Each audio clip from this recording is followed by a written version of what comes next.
Yeah, 1-2 problems are there in this book. That problems we'll discuss.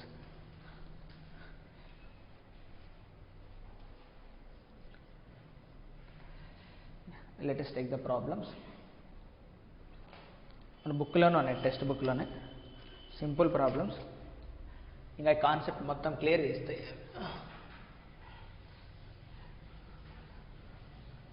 The NCERT book itself, these problems are there.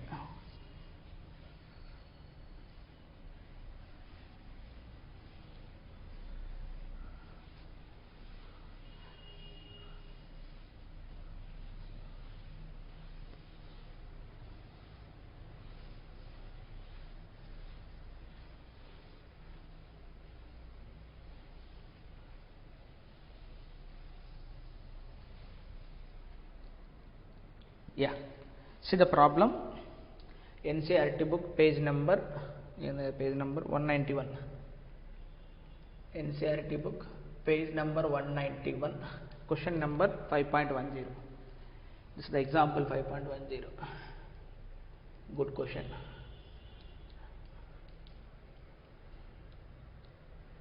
What it is mentioned in the problem: a solenoid has a core of material with relative permeability 400. So relative permeability 400. The windings of the solenoid are insulated from the core and carry a current of 2 amperes. If the number of turns per unit length is 100 per meter, sorry 1000 per meter, then calculate the first problem, what is the H, second problem what is the B, third problem what is the M, magnetization, then fourth magnetizing current,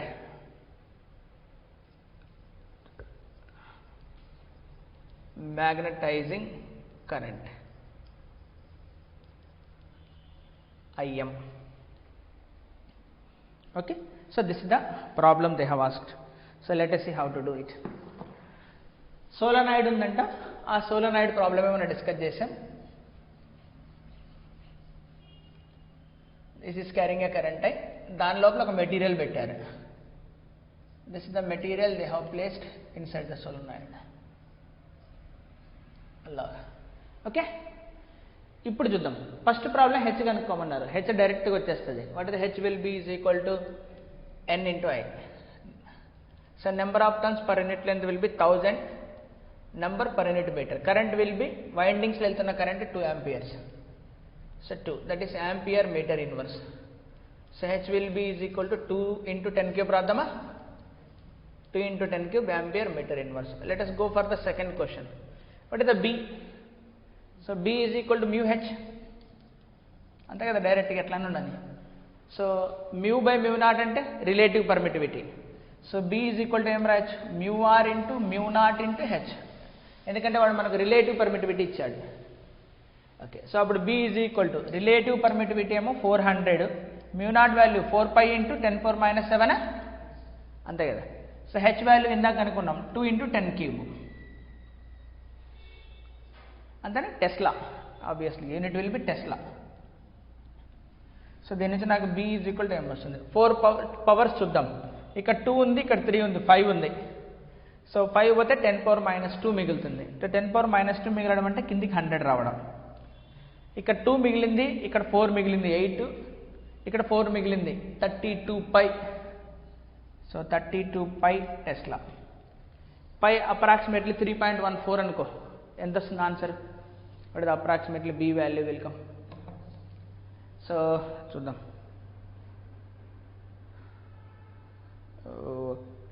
type చేస్తున్నా, వస్తుంది, correct చేద్దాం. మళ్ళీ next ప్రాబ్లంలో ఉపయోగించాలి దాన్ని. So it will come as 32 into 3.14 approximately divided by 100. So it is 1 Tesla, 1.0048, అంటే అది 100 వస్తుందేమో, 300.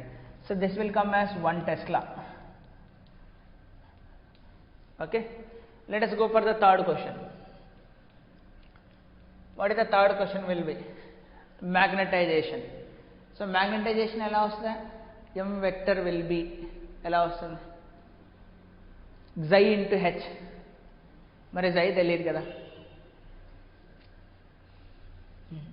So m vector will be మనం xi ఇంటూ హెచ్ రాయొచ్చు. But 1 plus xi is equal to mu R, relative permittivity కదా. So xi is equal to ఏమొస్తుంది మనకు? Mu are minus 1. So mu are minus 1 substitute చేస్తే m is equal to mu are minus 1 into H. So mu r ఎంత? 400 అంటే 399 into H ఎంత? 2 into 10 cube అంతేనా, ampere meter inverse.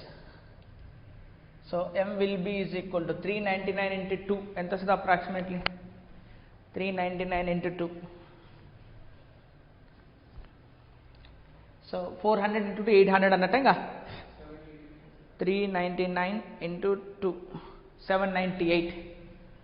798 into 10 cube ampere meter inverse. ఇటు 2 సున్నాలు ఇటు పెడదాం. 7.98 into 10 power 5 ampere meter inverse. చూసావా, 10 పవర్ 5 లేక వచ్చేసింది. చాలా లార్జ్ వాల్యూ మ్యాగ్నటైజేషన్. ఓకేనా. నెక్స్ట్ ఏం కావాలి మనకాడ? Fourth question, magnetizing current.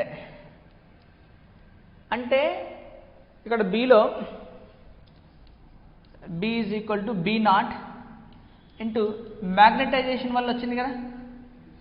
ఇప్పుడు దీనికి సంబంధించింది మనం ఏం రాస్తాం? Mu naught into I into ఎన్ రాసేటోళ్ళం అంతేనా. That's what I is 2 amperes. మరి దీనికి సంబంధించి ఏం రాస్తాం? మ్యూ నాట్ ఇంటూ దానికి సంబంధించిన కరెంట్ ఇంటూ ఎన్ రాస్తే సరిపోతుంది, నెంబర్ ఆఫ్ టర్న్స్. దాన్నే మ్యాగ్నటైజింగ్ కరెంట్ అని అంటాం.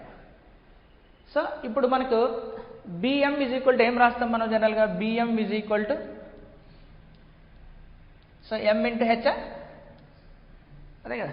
ఎం అంటేనే మళ్ళీ xi ఇంటూ అదే BM is equal mu naught, sorry mu naught into BM is equal to mu naught into M. But M ప్లేస్లో xi ఇంటూ హెచ్ అని రాస్తాం. సో ఇప్పుడు నాకు ఎం ప్లేస్లో ఏముంది? IM into N. సో క్లియర్గా మ్యూ నాట్ అదంతా మ్యూ నాట్ వెళ్ళే. So M is equal to N into IM. So M ఎంత వచ్చింది మనకు? 7.98 ఇంటూ 10 పవర్ 5. సో దీని నుంచి IM will be is equal to 7.98 అంటే 798 into 10 cube divided by number of turns per unit length. ఎంత ఇచ్చినారు? 1000. 1000 cancel. So IM will be is equal to ఎంత వచ్చింది నాకు? 798 amperes అనే కరెంట్ రావాలి. చూసావా, ఏది డామినెంట్ అయిపోయింది అసలు? ఈ మెటీరియల్ పెట్టడం వల్ల దానివల్ల వచ్చే మ్యాగ్నెటిక్ ఫీల్డ్ డామినెంట్ అయిపోయింది అసలు. అక్కడ అది ఎంత వచ్చిందో, దానివల్ల కరెంట్ ఎంత ఉండాలి? 798 amperes. అంటే ఓవరాల్గా ఇక్కడ వైండ్ ఎంత? 8. సో ఈ కరెంట్ 2 amperes, అది 798 అనుకుంటే 800 amperes కరెంట్. ఓకేనా. So huge dominant value it is. Okay. So this is the way of solving the problem.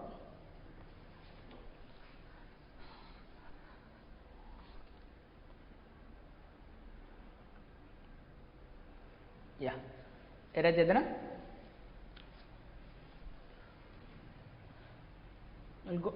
We'll go to the another problem. అదే NCERT book లో. సో నీకు ఒకసారి ఆ క్లియారిటీ వచ్చేసింటుంది మొత్తం అంతా ఏంటి అని. అదే NCERT book లో page number 195, page number 195, question number 5.11. 5.11. Let us see what is the question.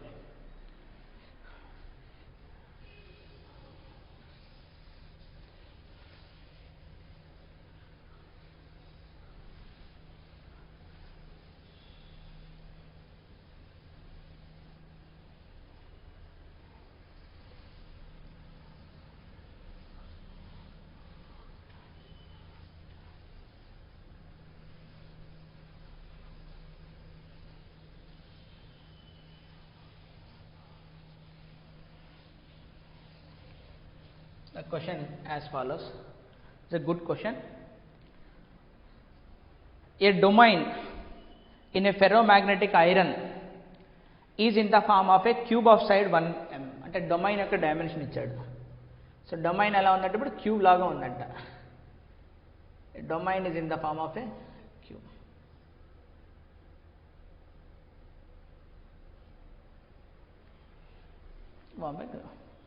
The side length L అనుకుంటే, సో L ఇచ్చాడు. The side length will be of 1 mm. 1 micrometer. Micro అంటే 10⁻⁶ meter. 1 micrometer. Estimate the number of iron atoms in the domain and maximum possible dipole moment. So estimate the number of iron atoms. ఎన్ని iron atoms ఉన్నాయో ఆ డొమైన్లో estimate చేయాలి. Second one maximum possible dipole moment. ఆ డొమైన్లో so what is the net dipole moment యొక్క maximum value ఎంత, net value ఎంత, దట్ ఈస్ మ్యాక్సిమం వాల్యూ చెప్తే చాలు. అంటే అన్నీ ఒకే డైరెక్షన్లో అలైన్ అయ్యాయి. Maximum dipole moment and magnetization of the domain. Third one magnetization కావాలి. సో మ్యాగ్నటైజేషన్ ఏముంది, net magnetic moment per unit volume అయితే వచ్చేస్తుంది, అది వస్తే చాలు. ఏమిచ్చాడు, the molecular mass of iron is 55 grams per mole. అంతేనా. సో ఐరన్ యొక్క గివెన్ దట్ వాట్ ఇచ్చిన information, given that so iron I think 2655 2655. So 55 gram mole, 55 gram mole obviously, and its density is ఇది ఇచ్చాడు, ఇది ఒకటి point ఇచ్చాడు, ఇంకా density ఇచ్చాడు. డెన్సిటీ అంటే మాస్ పర్ యూనిట్ వాల్యూమా 7.9 grams per centimeter cube. 7.9 grams per centimeter cube. Assume that each iron atom has a dipole moment. ఒక్కొక్క ఐరన్ ఆటం యొక్క dipole moment. So mu of iron atom ఎంత ఇచ్చినాడు, 9.27 into 10⁻⁻24 ampere meter square. ఒక్కొక్క iron atom యొక్క magnetic dipole moment ఇచ్చేసినాడు, ఇది ఇచ్చినాడు. Then what is given, Avogadro number. So Avogadro number will be is equal to 6.023 into 10⁻23. ఇది ఇచ్చాడు, అంటే 1 gram mole. Okay fine. So latest కనుక్కోవచ్చో కనుక్కోలేము. డొమైన్ ఇచ్చాడు, మనం ఇందాక డొమైన్ డొమైన్ డొమైన్ అని మాట్లాడాం కదా, ఆ డొమైన్ యొక్క స్టడీ గురించి చేద్దాం. ఇప్పుడు will study the domain. First ఎన్ని ఆటమ్స్ ఉన్నాయో కనుక్కోవాలి. దాన్ని ఎలా కనుక్కుంటాం ఎన్ని atoms, how to calculate. Density నుంచి ఏమొస్తుంది నాకు, మాస్ వస్తుంది, అంతేనా. సో చూద్దాం. ఇప్పుడు అవగాడ్రో నెంబర్ ఇచ్చాడు వాడు. సో ఫస్ట్ వాల్యూమ్ వచ్చేస్తుందా, సో ఫస్ట్ వాల్యూమ్ వస్తుందా, what is the volume, volume V is equal to L cube, length into breadth into. So ఇక్కడ మనకు సెంటీమీటర్లు ఇచ్చాడు కాబట్టి దీన్ని కూడా సెంటీమీటర్లే కన్వర్ట్ చేసుకుందాం.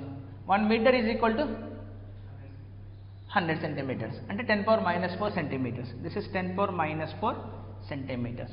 సో అప్పుడు వాల్యూమ్ ఈజ్ ఈక్వల్ టు -4కి క్యూబ్ ఎంత వస్తుంది, క్యూబ్ 4 into 4 4 3 సార్లు 16 12.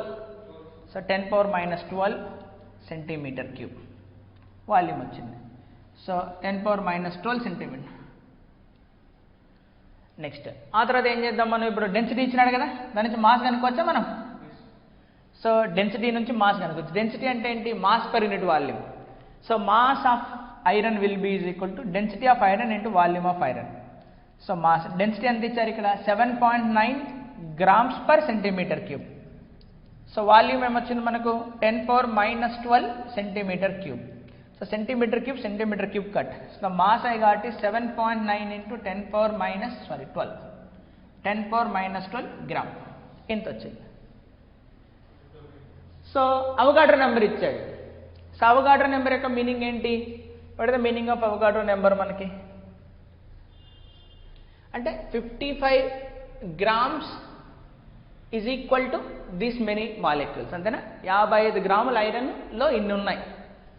సో 55 grams ఇట్ ఈస్ కన్స్ 0.23 into 10⁻23 ఆటమ్స్. సో 55 గ్రాములో, సో 1 గ్రామ్లో ఎన్ని ఉంటాయి బై 55. సో 1 గ్రామ్లో ఎన్ని ఆటమ్స్ ఉంటాయి, 6.023 into 10⁻23 divided by 55 ఆటమ్స్ 1 గ్రామ్లో. మరి మనకి ఎన్ని గ్రామ్స్ ఉన్నాయి? 7.9 into 10 power minus 2. Therefore n. So therefore n will be is equal to into 7.9. So 7.9 into 10 power minus 12 into 6.023 into 10 power 23 divided by 55 atoms. And then minus 12, 23. ఎంత వస్తుంది అది? 11 వస్తుందా?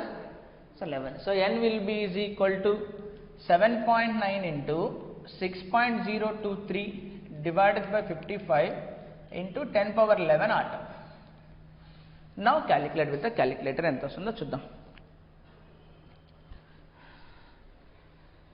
So 7.9 into 6.023 is equal to divided by 55. So 0.865 వస్తుంది. ఈ 11లో నుంచి ఒక 10 తీసుకుంటే నేను ఎట్లా రాయొచ్చు అంటే 8.6 into 10 power 10 ఆటమ్స్. ఎన్ని ఆటమ్స్ ఉన్నాయా ఆ డొమైన్లో అంటే ఇన్ని ఆటమ్స్ ఉన్నాయి, అన్ని ఆటమ్స్. చూసా, ఒక్క డొమైనే దాని యొక్క సైజు మైక్రోమీటర్ 10 power minus 6లో ఉంది. అన్ని డొమైన్స్ ఉంటే అట్లాంటివి ఎన్ని ఉంటాయి? So domains. The second one will be what is the maximum possible. Suppose అన్ని ఒకే డైరెక్షన్లో అలైన్ అయినాయి అనుకో, if all are aligned in the same direction, so the maximum magnetic moment will be is equal to n multiplied by magnetic moment of each atom. What is the magnetic moment of each atom? Iron 9.27 into 10 power minus 24. So అప్పుడు నాకు ఉన్నవి 8.6 అన్నీ align అయిపోయినాయి అనుకున్నా. అప్పుడు 9.27 into 10 power minus 24. So అప్పుడు నాకు maximum magnetic moment అన్నీ ఒకే డైరెక్షన్లో అలైన్. సో 9.27 into 8.64 ఎంత వస్తుందా? So 8.6 into 9.27 it is coming as 79 అంటే అప్రాక్సిమేట్లీ 80 తీసుకుందాం. సో 80 అంటే 8 అంటే 8 into 10 power 11 ఇక్కడ 8 into 10 power 11 minus 24 అంటే minus 13. So minus 13 ampere meter square. This is the maximum dipole moment that can be possible there. Okay. Next third question ఏముంది మనకు? Magnetization. So how to define the magnetization? ఎలా define చేసాం? So maximum, అది కూడా అంతే, maximum magnetization. So dipole moment per unit volume, this is the maximum value. Mu max per unit volume, mu max per unit volume. Volume ఎంత వచ్చింది మనకు? 10 power మీటర్లో పెడదాం. ఇప్పుడు అది మీటర్లో ఉంది కదా. So 8 into 10 power minus 13 divided by 10 power minus 6. 10 power minus 6. So అక్కడ metre square, ఇక్కడ మీటర్ క్యూబ్ క్యాన్సిల్ అయిపోయి ఏముంది మనకు? Ampere meter. సో పైకి వెళ్తుంది 6 పైకి వెళ్తే అంత 7 వస్తుందా మనకు? 8 into 10 power minus 7 ampere meter. So ఒక్క డొమైన్లో మ్యాగ్నెటైజేషన్ ఏంది చూడ తప్పు చేసినాం. 10 power 10 into minus 24 minus 10 24 అంటే minus 14, ఇంకొక 10 ఉంది కాబట్టి 13. Magnetic moment per unit volume 10 power minus sorry దీని క్యూబ్ కదా మనం చేయాల్సింది. లెంత్ ఇది 10 power minus 6, దాని క్యూబ్ అంటే ఎంత వస్తుంది? minus 18. అది ఏందబ్బా ఎక్కువ రావాలి కదా దీనికి, minus 18. పైకి పోతే ఎంత వస్తుంది? 8 into 10 power 5. So 8 into 10 power 5 ampere meter. మనం ఇందాక అనుకుంటే కూడా ఇంతే వచ్చింది ఐరన్కి. సోలనాయిడ్లో పెట్టి చేసాం. So huge magnetization will appear inside the material of iron. అంటే ఇలా అర్థమైందా? సో ఇది మామూలుగా మీకు how many number is there ఇక్కడ ఎక్కడ అనుకుంటారు? మొలారిటీ, మోల్ కాన్సెప్ట్లో అనుకుంటారు. అది అందరికి తెలిసిందే మీకు. సో ఒక ఐరన్ ఆటం తీసుకుంటే ఐరన్ ఆటం యొక్క అటామిక్ నెంబర్ 26. దాంట్లో sum of the neutrons and protons అంతా తీసుకుంటాం కదా మనం. సో అవన్నీ కలుపుకుంటే that is equal to so that many contents Avogadro number. ఓకేనా? Fine. Okay, I hope it is క్లియరా? అంతే, మనకు చాలు, ఇదే కాన్సెప్టే మనకు అవసరం. సో ఈ go through the NCERT book or HC Varma book ఏదైనా ఒకటే, కానీ కాన్సెప్ట్స్ క్లియర్గా నేర్చుకోవాలి. Okay, so now you finish all the things related to this topic. We'll start the electromagnetic induction, then followed by AC. So electromagnetic induction, then followed by AC, even then followed by the concept of electromagnetic waves. So waves అంటే మనము రెండు ప్లేసుల్లో చెప్పుకోవచ్చు. ఇప్పుడు ఇక్కడే చెప్పేసేయచ్చు, లేదా simple harmonic motion, sound waves, string waves అక్కడైనా చెప్పుకోవచ్చు. ఎందుకు ఇక్కడే చెప్పేసుకుందాం, ఇంకా ఆల్రెడీ మనకి లిటిల్ బిట్ అవగాహన ఉంటుంది కాబట్టి. So that we will be close this entire the topic of electromagnetic ఇండక్షన్తో సహా కంప్లీట్ అయిపోయినట్టు ఉంటుంది. Okay, fine.